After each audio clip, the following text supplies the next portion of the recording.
Theresa May pleads with Brexit rebels to back her ahead of crunch vote in Commons.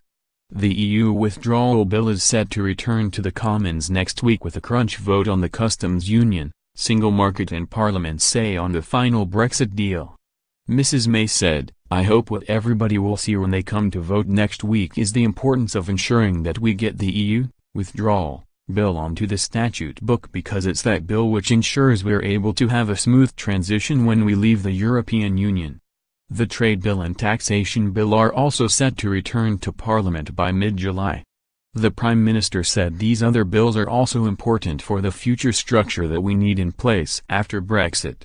Speaking from the G7 in Canada, she continued, "I have been clear about the issue of the customs union and why I think it's important that we are not in a customs union in the future.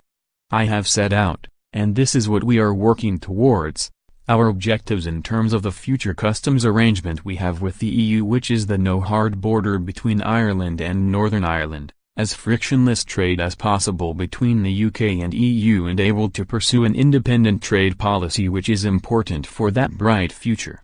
But Mrs May has given a cast-iron guarantee the UK will not be locked in the EU's customs union beyond 2021. She also tried to provide assurances that the compromise would only happen if Brussels agrees to a customs solution with Britain, but did not have time to implement it for technical reasons. In a hard stance, the Prime Minister appeared to put the onus on EU chief negotiator Michel Barnier to make a deal.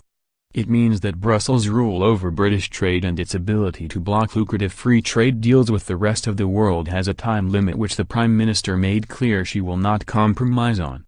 When asked if the December 2021 deadline to end the backstop was a cast-iron guarantee, she said, the backstop solution, is something we don't want to ever happen, in the sense it is purely there in the circumstances where we have agreed the end-state customs arrangement, but for technical reasons it has not been possible to put that in place by January 1, 2021. I expect to have the end state in place by the end of December 2021. I have always been clear that the backstop was time-limited." Mrs May also insisted had not tried to bypass Brexiteers in her cabinet. She said, "We have been discussing with ministers over the last few days the nature of this document and what we would be saying. We had agreed previously that there should be a backstop, and this was the structure of the backstop. We had agreed it should be time-limited,